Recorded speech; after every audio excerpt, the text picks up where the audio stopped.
You're stepping into the fast lane on the VTRN Sports app, 93.3 FM and 1320 AM Lynchburg, or by asking Alexa or Google Home, open VTRN Sports Lynchburg. Now, take the fast lane through the topics that matter across the Commonwealth. This is the Fast Lane with Ed Lane. Two things for fan feedback in the fast lane, neither of which pertain to Hugh Freeze to Liberty. That topic will not go away at any point. We will rekindle that when we have more time. And it does not pertain to Virginia Cavalier football or basketball. They're off this week.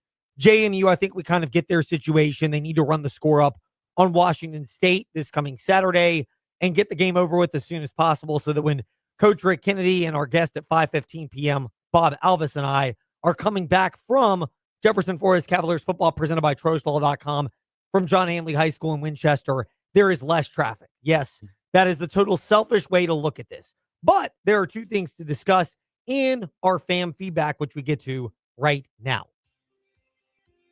Come join the chat or give us a piece of your mind. Trey Lyle VT and Fastlane Ed Lane on Facebook, Twitter, and Instagram. Now, it's time for fan feedback in the Fast Lane. You know, you can also do TJ_Wilkerson8 or Ty Tracy 90 as well. If you want to chime in with your feedback to either of those. Ty, I will say this on your behalf. The hate messages that have been directed to me, please keep them to me and not to Ty, because it's easy to hate on me, but not nearly as much on you, Ty. I ain't gonna lie, I enjoy it.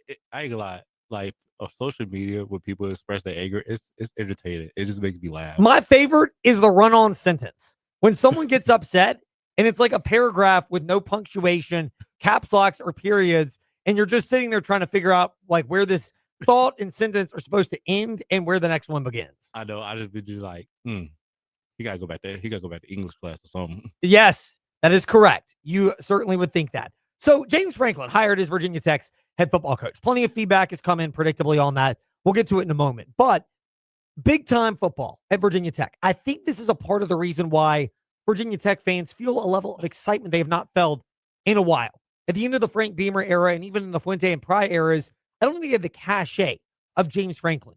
Proven winner, high level, power 4, really power 2 football programs as a head coach. From Vanderbilt, squeezing the most out of the least there, back when they were not what they are now, which is having some semblance of success in the last millennium.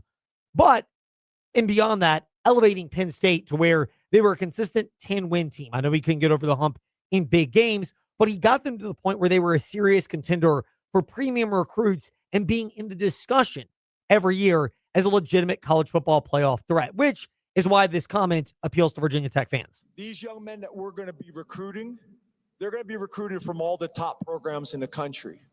They need to walk in to Virginia Tech football, and it needs to look, feel, smell, and operate like big time. Every aspect of it. How we make them feel when they come in the building, how important they are to what we're trying to do. When they walk around our facilities and they see the stadium and they see the indoor facility, and also when they get inside the football facility, it needs to look and feel and operate like a big-time program. That's what James Franklin said. The look, feel, and operate. He's really saying, and we could have done the what he said and what he meant for this part is, they have not operated that way before, but they are willing to spend. Otherwise, he would not have taken the job, which is trying to appeal to recruits and understanding what they think. Twofold. One, what you have and what you don't have. Because they're visiting all these other places. And the reality is, it's not what you have, because everybody has it. The programs that we're competing with. What stands out is the things that you're lacking. You've got to do that. Every box needs to be checked. James Franklin added on to that by mentioning that money is a component. It's not the only component, but if you don't have it at all, or you're further behind other programs, it's going to be difficult. I can't tell you how many people with whom we've spoken in the new NIL era, so the last year and change in particular, where they mentioned that they didn't necessarily go to the highest bidder, but they had a bunch of schools in their final list that were in similar ballparks and then used it to whittle down. You may not go to the highest bidder, but you need somebody that's close. And then at that point, the amenities add up. And then the reality is, in today's day and age, there's an NIL component. And for us, we're not going to lead with money. I want young men to choose our program because this is where they want to be. But then we need to be competitive with all the other schools as well, because it doesn't make sense for us to ask these young people to walk away from significant money. So that's what we're going to do. We're going to build it with high school recruits. We're going to complement that with the portal. That's the thought process for James Franklin. Again, what happens in thought and what gets carried out in terms of the players you procure, time will tell. Numbers were released today. It was going to come out eventually. Freedom of Information Act request. Would public schools get this stuff out? And I credit Travis Wells and Virginia Tech for just issuing the release with a statement, Ty, because back in the day, everyone tried to bury it. And now it's like, look, it's going to get out at any point. You might as well at least just jump on this type of theory. But feedback that's coming, that's the point of our segment today before we get to Bob Alvis, 5:15, and then Uncle Luke, 5:35. Mr. Coach chimed in. Home run for Tech. He's a great recruiter, Franklin is. Has a system to develop players and staff. He'll win. He seems to have handled the Power 5 transition to many professional sports with GMs, player agents, transfer portal, all about me, culture kits, and how to inculcate that. Highly organized and should bring a great staff. That's a great point because I know you and Ty and Trey touched on this in the morning warm-up, Ty, but to Mr. Coach's point, the recruitment staff from Penn State, by and large, already seems to be in Blacksburg, which has got to be a positive springboard for Virginia Tech fans. Yeah, definitely. And I meant to say that I mentioned this. I should have mentioned it earlier, but I forgot. But I can say this as well. You got to think about it too. When he was at the Big Ten, Penn State, he had to go get like Urban Meyer and Jim Harbaugh and everything. I feel like this is going to be a better fit for him in the ACC because he has to go get Dabo Swinney and probably Bill Belichick and them. But I think he has a better chance of winning it than he was the Big Ten. I think you're right because the conference is much more navigable. There's no Ohio State, Oregon, or back when Harbaugh was there. You can talk about the ridiculousness of the whole cheating scandal and how that unfolded. But Michigan, at the time at least, I have my doubts about Sherrone Moore, but I don't have them about Dan Lanning in Oregon and certainly Ryan Day at Ohio State. They're Goliaths in the conference. There's no one like that in the ACC. And the perception of the conference may cloud Miami from getting to the playoff this year. More on that with Uncle Luke, 5:35 today in the Fast Lane. Noted Miami superfan. But that's the reality for the ACC. And even if you have Miami, it's one, and we know Mario Cristobal's in-game management flaws and the fact that Canes repeatedly have dropped late season games, including maybe it'll happen tomorrow in Blacksburg as they're 18.5-point favorites for a 10 o'clock airtime in our triple header of college football tomorrow. Tyler adds in, stoked for the hire. He's definitely the best that Tech could have done on paper, even though 6 months ago, I would have told you I wasn't a huge fan of his, maybe just a sore loser because all the recruits he pulled from Virginia, which I'm glad to hear the admission of that. But that's part of the reason why James Franklin is an appealing hire is he has a clear pipeline and connection to the Commonwealth of Virginia. And as the relationships built up, and if you add the financial component, doesn't mean you're going to get all of them, but I think Virginia Tech will go from being shut out to being at least in consideration now for a lot of recruits in a way that Tony Elliott has become because he's succeeded now this year at Virginia and they have the money, but that nobody in the last 5 to 10 years has been able to do to break the stranglehold of Penn State, Ohio State, and Clemson poaching everybody. Yeah, definitely. So I just feel like this is going to be a great fit. And then what he's bringing to his staff as well. My biggest thing is that is he going to bring Anthony Poindexter? That's my biggest thing. If you do, I think that's going to be a bigger connection in the Virginia area. I think it's a great question. Mr. Coach, by the way, chimed in on that, said a few things to think about the James Franklin hire. Anthony Poindexter, the native Virginian, used to coach and play at UVA and would be outstanding for Virginia Tech. Or Brent Pry could come on board because of how close they are as friends, and there's a belief there that that's the case. We appreciate Mr. Coach chiming in with both of that. Meanwhile, quickly on the Liberty Flames, there's obviously been a lot of consternation. We don't have enough time to get to every level of discontent that's chimed in.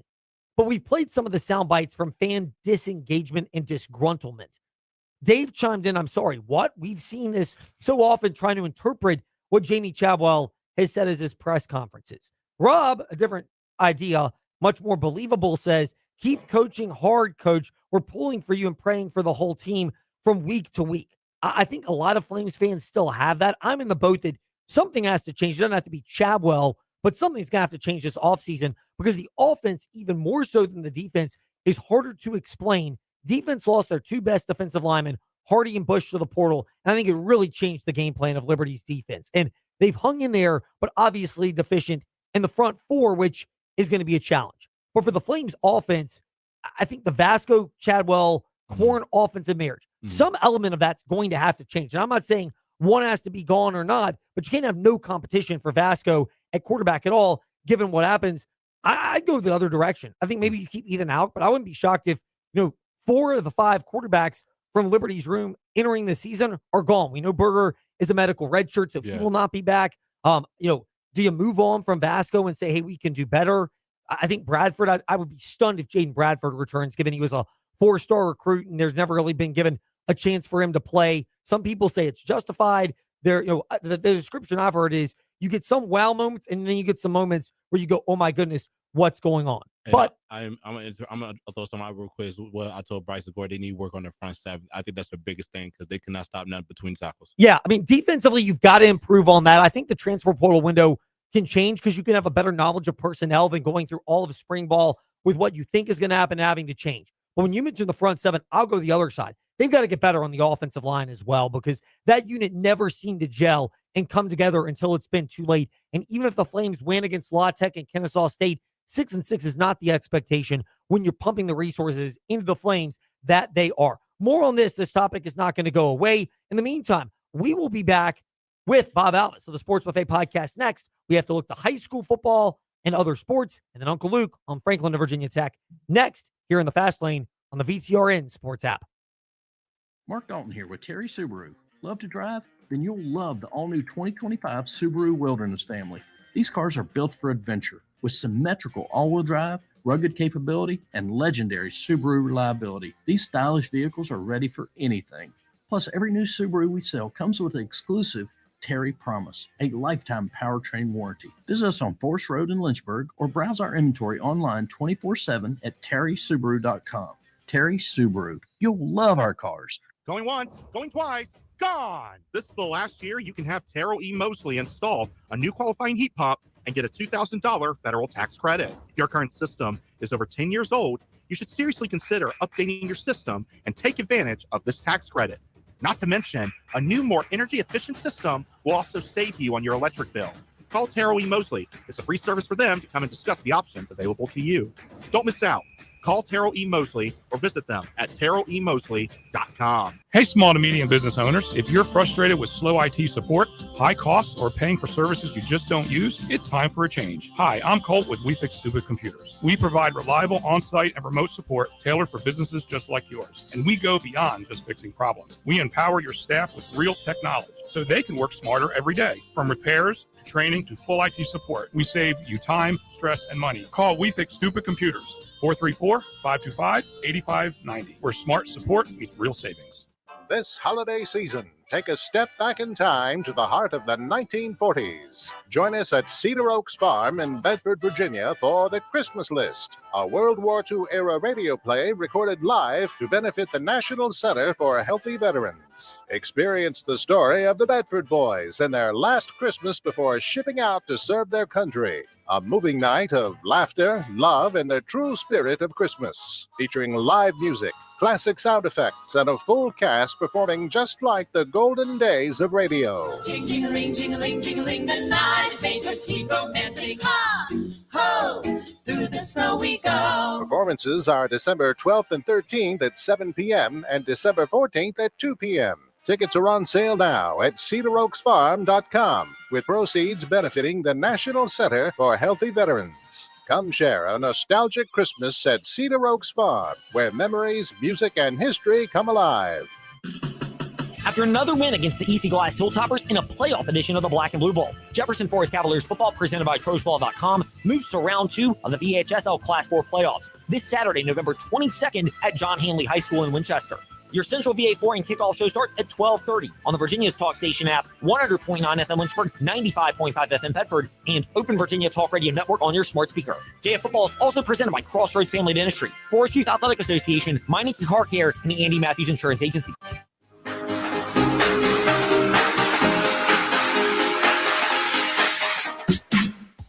Fast Lane 24/7 at Trey Lyle VT and Fast Lane Ed Lane on Facebook, Twitter, Instagram, YouTube, and wherever you listen to podcasts. Now, back to the Fast Lane. A man who gets the distinction of preceding Luther Campbell. Yes, the infamous Uncle Luke, who's going to join us around 5:35 today here in the Fast Lane. Someone with an equal level of distinction in our own backyard, but for much more upstanding reasons, because of his premier high school sports coverage for the Sports Buffet podcast, among other avenues and outlets over the years. Bob Alvis with us in the Fast Lane. Bob, welcome back in. Did I butter you up enough by comparing you, but in a much more endearing way, to an infamous character who will be joining us a little bit later, Uncle Luke? I don't think I've ever been compared to him, so I think this is definitely the high point of my life. Well, I'm glad we could bring that to you. And if we're only good for that in the Fast Lane, I guess we have to strain ourselves and maybe get hurt patting ourselves on the back. Meanwhile, you don't want to strain your arms if you're either Jaden Davis, Amherst baseball player, committing to former Amherst Lancer Chris Pollard, Amherst native Chris Pollard, excuse me, and then Ansley Terry, the softball player who is committed to Radford. Before we get into Seminole District basketball media days and into high school football playoff action, what does it mean for those players? And in particular, the fact that Amherst, they've been known for having baseball. They've had a good softball program, but now to have it capped off by that monumental recognition a little over a week ago. Yeah, I mean, signing day was over a week ago. It was a lot of the big-time prospects. I think it was D1 signing day, if I'm not mistaken, but you had some D3s sign as well. Anytime a kid can continue their playing at a next level, not only are they getting to play, but they're getting an education that is much reduced, if not free. So I'm sure that Mr. Davis and Miss Terry, parents and guardians, are very, very thrilled about that as well. There were a lot of others that signed, but at this point in time, too, you really have to make an impact if you're a youngster, because of the transfer portal. It sent us into so many different directions that, Pollard or any other head coach out there at a D1, D2, heck, even D3 institution, their job is on the line if they don't recruit well. So I think that's just as much more of a compliment for Davis and Terry. That is a great point. We will not elaborate today in the sake of time, but it is a topic that's worth mentioning with Bob Alvis of the Sports Buffet podcast, because people think transfer portal in college football and college basketball, and I understand that there's more at stake there. It's more cutthroat because of the nature of it, but it's a lot of a different feel. So we'll table that for a little bit later, and a lot of these other signing days, as well as winter and spring sports. But winter sports in particular, you had the distinction of putting on Seminole District basketball media days. I happened to be graced you were generous enough to invite me to be in the presence of luminaries like you and Bryson Gordon earlier this week. How much are you pleased with the fact that we've had boys and girls basketball media days start to pop up? It hasn't quite gained the traction of football, but it's getting the chance to get more recognition for more athletes. Yeah, it's so hard because football is, everybody's got eyes on it. Everybody waits for, can I call him BG? Everybody Yes. waits for BG's articles to drop. Everybody waits for, their local coverage, whether it be on my podcast, on local news or whatever, to see highlights. Basketball doesn't have that quite bit of steam yet, but how do you get steam into something? You got to kind of get some eyes on it and get it covered. Media days certainly help. Jeff Monroe was the head of the media day at JF, so he did a good job. I was just there introducing people, but it's always a great idea when you can get boys basketball and girls basketball and all the basketballs that you can to be focused on, because a lot of people lose interest sometimes, fair or unfair, after football is done, outside of your parents and things of that. So I think it's great to get eyes on it. The Lynchburg area is not known for basketball, and I don't know if it ever will be, like, in Oak Hill or in Hargrave Military has been, but it's good to get eyes on it. And hey, if you're bored on a Friday night or a Tuesday night, get out to a local high school basketball game. It's not something you're going to regret. No, there's a lot of good action. And I will say this, Bob, there's not much more excitement than you'll find when you get these intense matchups, particularly in district play, as that starts to unfold in January and February, and the vibe around high school basketball. Again, we will table that with Bob Alvis so we can get in depth when those matchups start to present themselves in the Dogwood and Seminole districts. But we will shift over to those teams that are remaining in football, and yes, we're giving more time to it because we're basically toward the end of the football season. But before we do that, volleyball, how surprised are you that as rich as the volleyball history is in this area, there wasn't the deep run for a volleyball team into the state semis and championships like we've seen in prior years? All sports have changed so much.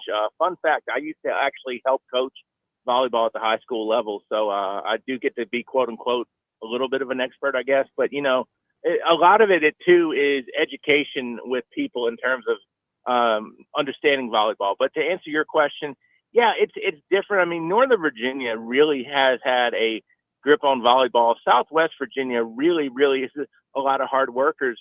But, really, you can have one bad night because since volleyball changed the aspect to scoring, which has been several years ago at this point, a missed serve is a point for the other team. It used to not be that way. You used to have to serve to get a point. So, the points can fly at much more a rapid rate now than they used to. And guess what? Once those points add up, you only got to get to 25 to win. So, it's easy to lose a game with, some mental errors on your side to where basketball, football, if you turn it over a fumble, the other team still has to score.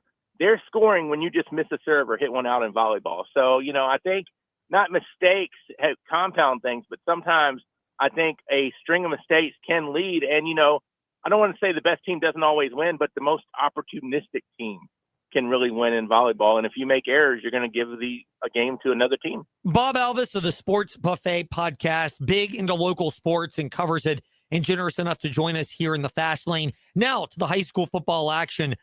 Buffalo Gap at Alta Vista this Friday evening. Needless to say, it'll be a step up from Alta Vista's 71-6 domination of Cumberland last week. How much more of a stiff challenge will Buffalo Gap, coming off the 21-6 victory against Luray, be for Alta Vista? It will be a step up, definitely. I have actually been to Buffalo Gap. It's been many, many years ago, and Buffalo Gap in Swope, Virginia is literally, they don't have a lot around it. So, I think coming to Alta Vista, it is a decent trip because once we get into these regional trips, even if you're driving in a car and go 2.5 hours, you want to get out and stretch your legs. Well, imagine being on the, as I like to call it, the cheese wagon or the charter bus. Your legs are crammed just as much then. People will say these are 16-year-old kids. I don't care if they're 8. I don't care if they're 80. Your legs still get cramped and you got to stretch it out a little bit. So I think Alta Vista gets an advantage from me just by getting a home game. They can sleep in their own beds. They can do all this. I don't think Buffalo Gap obviously is making a night trip, but at the end of the day, it's a long trip for Buffalo Gap. They've got to play good football and almost mistake-free football at this point in the regional tournament for everybody. Floyd County is against Gretna. This is a 2A matchup, Class 2C, Region 2C, but AA matchup in the playoffs. Floyd County physical. Gretna, they've seen that before this year, especially Appomattox, Jefferson Forest, and some of the others. How much does that help Gretna know what to expect when Floyd County comes in with physicality, and Gretna could potentially find a way to counter that, particularly with standout QB Rayshawn Logan? I will say this. The regions are getting faster as a whole in Southwest Virginia and in Virginia, especially in the mountains, the Valley District and everything. But Central Virginia is still, I think it's almost a different level of speed and whatnot when you see it. I think Gretna gets helped out by that. And as always, if you can jump on somebody early to where you don't have to worry about, the fourth quarter as much, I think that's much, much huger. I don't know if much huger is the word than we give it credit for. But Gretna got into a real dogfight with Alta Vista the other week where the Colonels came back and beat them. If Gretna can, withstand anything that happens weird or late by Floyd County, I think they're in good shape for a regional final matchup, which could be against Glenver, and that could be a really tough task for anybody. It could. We're licking our chops now thinking about Thanksgiving leftovers and Black Friday matchups for a regional championship. We'll table the one that many people would love to see in our area in a moment. But you referenced the speed in Central Virginia. Is that enough that you believe Jefferson Forest can use to counter the 3+ hour bus ride to John Hanley for a 12:30 Central VA Flooring kickoff show and a 1 o'clock kickoff tomorrow on our sister station 100.9 and the Virginia's Talk Station app? Well, I heard you and Rick Kennedy have scraped the bottom of the barrel to find a spotter and a stat guy Don't know how good he is, but he's going to do his best. I don't know as much about Hanley, but I do know this about JF. If JF plays JF football and doesn't worry about the mistakes, because mistakes are going to happen. If you can block out every external factor, I think the Cavaliers give themselves a puncher's shot to win. And the big thing, too, is you can't worry about what's happened in, the past games, in the all-district meetings when vote, hey, I should have been higher than this. All that's out the window right now. You can't worry about that. You can't look ahead to what might come up, too, because that's going to get you distracted as well. And I can guarantee you it's a long road trip. And like I talked about, I don't mean to make this road trip home games a big deal, but it is a big deal once we're going, an hour and a half, 2 hours or more away. But I think JF played a really, really good game against Heritage, especially in the second half. Fumbles are going to happen, but, if JF can maximize that ball control, and what JF does, not everybody sees it all day. And JF's got really good athletes, not just on the line. The line doesn't get enough credit, but they've got really good athletes in the backfield too, as you know. If JF does what JF can do, that's all you got to worry about. If Hanley beats you by doing other stuff, tip your hat, walk away, and good job. We will find out on the ride back what the vibe is from Jefferson Forest's game at John Hanley. And this may be the last time we speak with Bob Alvis. He may never want to come on again after spending 9 hours this Saturday with me. Rick Kennedy will be our saving grace, of course. He, co-pastor and elder at Impact Church, will have to channel Rick's much better side than mine. Bob, Warpath, that's the phrase that Bryson Gordon of newsadvance.com used to describe Heritage's mindset since that season opening loss. Are they on a warpath to battle Liberty Christian when Turner Ashby will head into Lynchburg to take on Heritage while LCA heads to Wilson Memorial this evening? First off, you may never want to talk to me again after the 9 hours spending with me. But, I look at it this way. Heritage has got to worry about Turner Ashby, and they don't get me wrong, they will. Turner Ashby beat Heritage in the playoffs 2 years ago when Aiden Slash was a sophomore. I can guarantee you that Heritage has not forgotten that, and I can guarantee you it's not probably harped on because Brad Bradley is very much, hey, let's worry about us, not the other team. But if you don't think that's been brought up once or twice, then just give me all your goods right now because I think that's just silliness. LCA had a hiccup last week. I think the Bulldogs probably, I don't know, it's funny because we say in high school athletic or more in college and pro actually, so some team got a wake-up call. I don't know if that trickles down as much to high school because we're dealing with 16, 17, 18-year-old kids, but don't think LCA probably doesn't want this rematch with Heritage too, but they need to look and what's staring them smack dab in the face. You can't look ahead to the next game, and I think the Bulldogs come out focused. I think Cowart runs the ball really well. I think the line blocks, and, Gaither's got a lot to prove at quarterback too. Well, that appears we might well be staring the warpath between Heritage and LCA colliding once again on Black Friday. We look forward to Black Friday football, but first we have to get through this weekend's set of games, including the 9 hours that Bob Alvis must endure tomorrow to be our stat guy on JF Cavalier Football presented by TrostBall.com. Bob, until we speak tomorrow morning, I send you best wishes to calm your heart before 9 hours with me. I might fake sleep or who knows, but Ed, just get me there safely, and best wishes to you too. I like it. Bob Alvis finding a way to channel his inner self. Meanwhile, yes, the transition from Bob Alvis to Luke is made official when we return here in the Fast Lane. It's the final countdown to savings during the Red Tag year-end sales event at the Used Car Superstore on the Sheeler Motor Mile. Holiday savings have started, and this is your last chance to save. Shop local and save more with straightforward pricing, plus exceptional service and selection. Stop the search. Head to the Motor Mile for over 900 pre-owned vehicles to choose from, and a huge selection of new car brands in Southwest Virginia. Honda, Hyundai, Toyota, Subaru, Kia, Chevrolet, Mitsubishi, Chrysler, Dodge, Jeep, and Ram. 11 new car brands, 900 used vehicles, all in one location. The Sheeler Motor Mile gives you choices more than any other dealer in the area. Sheeler owns the finance company. We make it easy to buy with in-house financing. Volume selling means volume pricing, and we've got the volume. 11 new car brands, over 900 used vehicles, all in one location. Our biggest sale of the year is here. The Red Tag year-end sales event at the Used Car Superstore on the Sheeler Motor Mile. I-81 exit 118C in Christiansburg. Call 866-SHEELER1. Always open at Sheeler.com. But hurry, this sale ends when the new year begins. We're joined by Randy Trost with Trost Law. Randy, unfortunately, you guys seem to be seeing a lot of people that are driving without insurance and then impacting other motorists. What have you guys noticed, and what do people need to know to protect themselves? We are seeing clients come into our office being injured by motorists without insurance.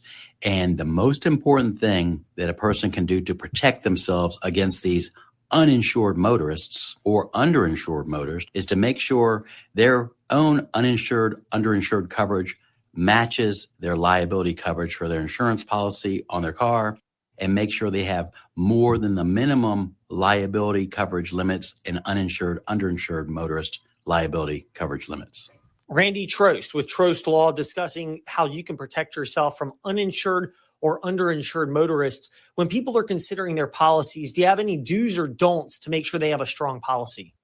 I recommend getting a minimum of $100,000 single event liability insurance policy and making sure that your uninsured, underinsured liability limits are matching that $100,000 liability policy. Randy, thank you for sharing that info with us today. You're very welcome. Thank you for having me. For more about how Trost Law can help you if you've been hurt, trostlaw.com, 434-777-HURT. In most things, it's hard to go from ordinary to extraordinary. It's easy with your home or business. Call the Concrete Wizard and transform your place into an extraordinary space. If you're tired of looking at unsightly concrete, then bring light to your old surfaces. Call the Concrete Wizard for free design consultations, free estimates, and fast professional concrete resurfacing. And visit theconcretewizard.com for ideas from other before and after photos. Hi, this is Bill Roth, voice of Virginia Tech football. You're listening to The Fast Lane with Ed Lane and Trey Lyle. Join the chat at Trey Lyle VT and Fast Lane Ed Lane on Facebook, Twitter, YouTube, and Instagram. So our prayers were answered, and I'm not talking about the Virginia Tech fans. I know their prayers were answered a few days ago when James Franklin was announced and then obviously introduced on Wednesday as the head football coach of the Virginia Tech Hokies. Our prayers were answered because we were going to speak on Tuesday, but now it's the back half of the week with a friend of ours in the Fast Lane. He's not my uncle. He's not your uncle. He's everyone's uncle. Uncle Luke, Luther Campbell, Miami Hurricane super fan, noted football coach for Miami Edison and the Liberty City Optimists, and a youth sports dad whose son is now playing and excelling very well in baseball, among many other things Luke Campbell is known for. And thankfully, maybe most important for us, friend of the Fast Lane. Luke, first of all, we pray you're well. Pray things are blessed with you. Your son, did you ever envision he would be a baseball player, given your accolades dating back many years as a football fan and a football coach? Yeah, well, I mean, yeah, because in high school I played baseball and football, and he had two choices. And going to my football practice as a kid, you know, I kind of figured at that point he was like, "Nah, I don't want no parts of this. Dad is a little too tough in this department. I'd stick to this baseball thing." Luke, you sound like my kind of parent, the kind that some people would vilify me for, which is the old school parent, where the job of dad is to make it harder on your son. You love them, but you got to show them that tough love so that when they get out in the real world, they're prepared for it. Oh, no doubt about it. I mean, this is a tough world that we live in, and you know, these young men, you know, they have to get tough love. You know, sometimes my parents was tough on me. I think my parents was more tough on me than I am on him. But at the end of the day, you know, at the end, you gotta give them tough love. You know, and especially when it comes to sports. Sports, you know, emanates life, in my opinion. You know, you got rules and responsibilities. You got to be accountable. You got to be on time. You got to do certain things. You know, even in the regular world. You know, the people who listen to the show right now. You know, people are dependent on them, and they're they have to be accountable for their families. You know, whether they're playing sports or not. You know, it's just a way of life. Uncle Luke Real One on Twitter and Instagram for more parenting tips, coaching tips, and insight into our guest, the friend of ours, Uncle Luke, Luther Campbell, who's with us into the fast lane. Tough love. Is that what Virginia Tech is getting with their new head football coach, James Franklin, who was introduced on Wednesday and announced earlier this week? You would know him, I think, given that you've had plenty of big-name recruits come through your Liberty City Optimist program and Miami Edison. Yeah, I mean, y'all getting a great coach. You know, I'm happy for you. I mean, me and James, we talk every now and then. You know, when he got let go at Penn State, me and him, you know, we talked a lot right after that. You know, one thing about me, you know, in dark times and good times, I'm always there as a good friend to talk to people. And so, you know, I had a conversation. I talked to him the other day. He's excited, you know, and I'm excited for him. I mean, this guy is arguably one of the top 5 coaches in college football at the end of the day. And, you know, for him to be over at Virginia Tech, you know, with you guys, you know, I'm excited for him and I'm excited for you all. Does it make you cringe? Does it give you heart palpitations as a Miami Hurricanes fan? Or does it excite you knowing that Virginia Tech could level up and bring back the rivalry that may not have the spice this coming Saturday, 10 o'clock airtime, VTR and Sports app, which is Miami at Virginia Tech? But in future years, this could get back to being one of the premier rivalries in college football.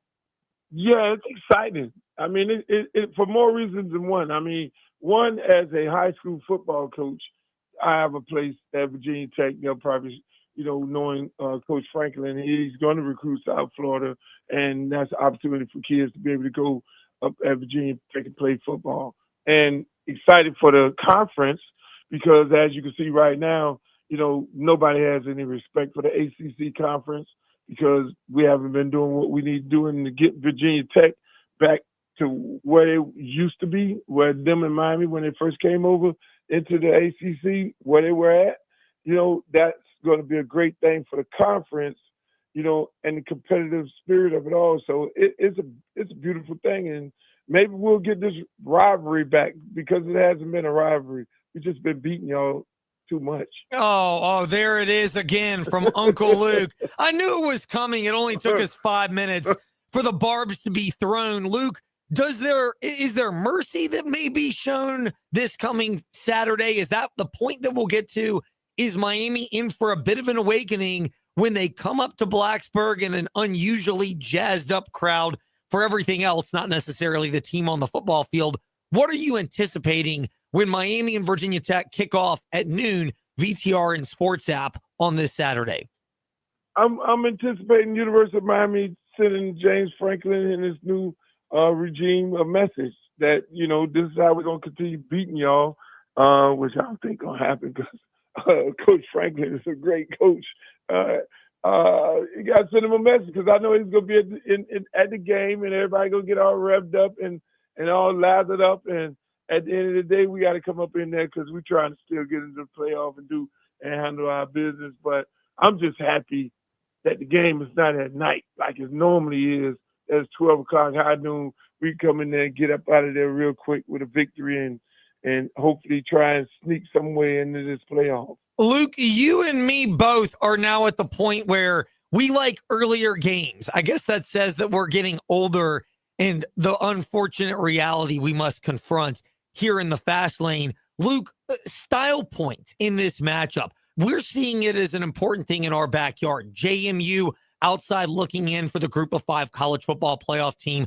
They would need them against Washington State this week. Miami against Virginia Tech, a little bit of a different local angle. How important is it for Miami that if they get on top of Virginia Tech, they can't just win this game 35-17. They need to try to win this game 55-7, something that's a real emphatic statement given how they have been perceived and the ACC has been perceived by the College Football Playoff Selection Committee. Yes, it's very important. It's very, very important for Miami to have a good showing. You know, just like you say, it's going to be tough for them for us to get into the playoff, but it's going to be very important to win this game convincingly. We can't start like we normally do, like we did against Syracuse and Louisville and everybody we played where we only scored 6 points in the first half. They got to get off to a great start. But then I don't think it's going to be a blowout. I think those young men, now they know they have a coach The coach is hired, which is a great thing that the good folks at Virginia Tech did. Hire a coach now. Those kids on the Virginia Tech team are going to be playing for. They're going to be showcasing their talent for the new coach. They're going to be putting on to letting the new coach know that they are like that. You know what I'm saying? So they're going to be auditioning. And when you audition, you play at a very high level for the new coach if you're planning on being there. So I think we're going to probably get a better fight from Virginia Tech than we would have gotten if the new coach wasn't hired at this point.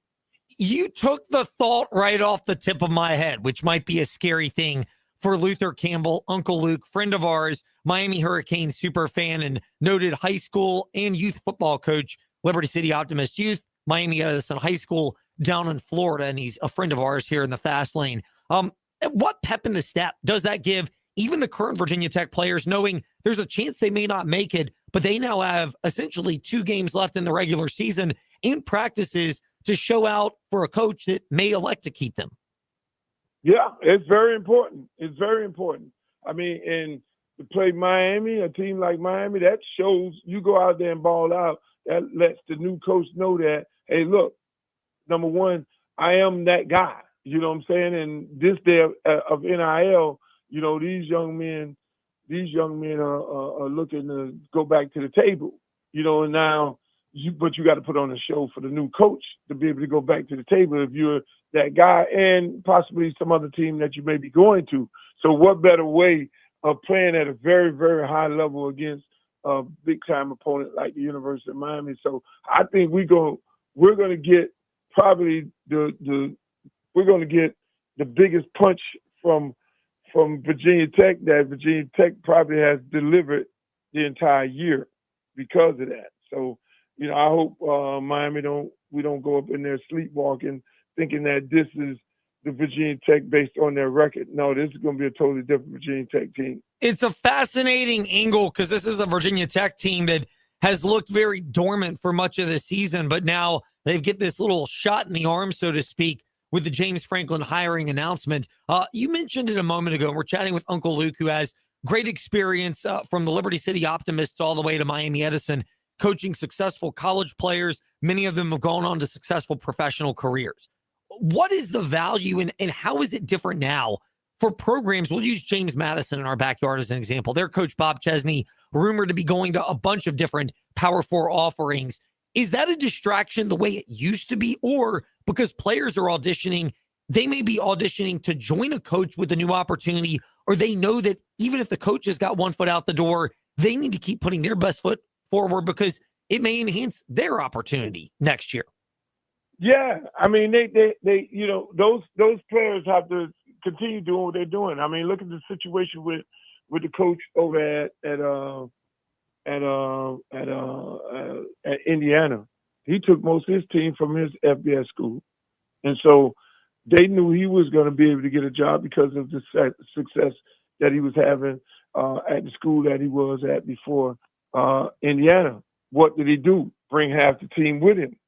So the team didn't stop playing. You know, they know that's the business. When you're at certain schools, unlike Ole Miss, where they think, you know, that they are Florida or they are LSU, you know, they don't know that they're really Ole Miss. You know, your coach, there's a potential chance of your coach leaving. You know what I'm saying? At the end of the day. So, you know, those kids over there at James Madison, they know they want to go with coach. So they got to keep playing hard. They know they got to keep playing hard, and they know if at the end of the day that they're not going with coach, they got to put themselves in a position to be able to go somewhere else to be able to go get them another NIL check from another school. So it's all big business now. It's not like it used to be when you first had me come on this show. I don't know how many years ago. It's big business. These guys are like my good friend Kamani said the other day. These guys are hired guns. You know, at the end of the day, they're trying to do what they got to do to be able to position themselves to go to the league as well as position themselves to go to the table to negotiate for that big NIL check. Yeah, it's a great point about this and the players treating it more professionally. I'd imagine you've got experience coaching them up in that regard, Luke, with Miami Edison High School, Liberty City Optimist. You've touched a lot of premier talent down in South Florida, and we've been grateful to get your perspective over the years here in the Fast Lane. Luke, you mentioned the other parts of this, though, and you mentioned Ole Miss. I know you were very opinionated, and I think you were onto some great things. At Uncle Luke Real One on Twitter and Instagram, your thoughts on the College Football Playoff Selection Committee. As it relates to Miami, and we'll get to that in a moment, in the ACC, is this a scenario where if Lane Kiffin, in fact, does leave or it becomes apparent he's going to leave Ole Miss either before or at the end of the season, should they be judged differently in the eyes of the College Football Playoff Committee without their head coach if Kiffin's already gone, much the way that ACC school Florida State was penalized because they were without their quarterback due to actually something they couldn't control, an injury that occurred on the football field? Yeah, that's a great question. That is a great question, because if they decide to, let their coach go before the playoffs, then that would be very, very interesting. But I think in the case, even though Florida State was undefeated, but in the case of Ole Miss, the players are there. They will have a coach. I don't think, because of the power that they have in the SEC, that he would, they would boot a team like that out. ACC, they treat ACC like chopped liver. They'll do something like that to an ACC team, but they won't do anything like that to a Big Ten or SEC team.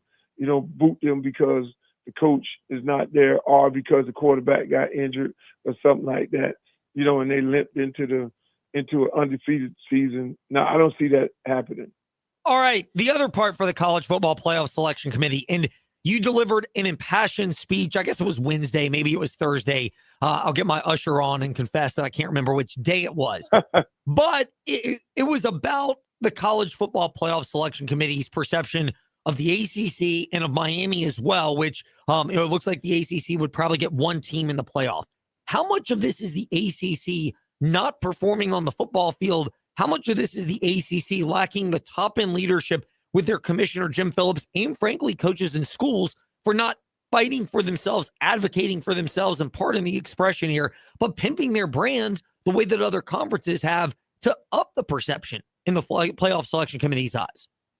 Yeah, I think everything falls on the ACC for more reasons than one. I mean, whoever the commissioner, he has to be much more upright when it comes to his conference, the same way the SEC has been, before the tragedy happens. When you look at the rankings, right? You look at the rankings, it reflects the rankings, the SEC. Who made the SEC this dominant league? Is ESPN, and everybody else made SEC this great league.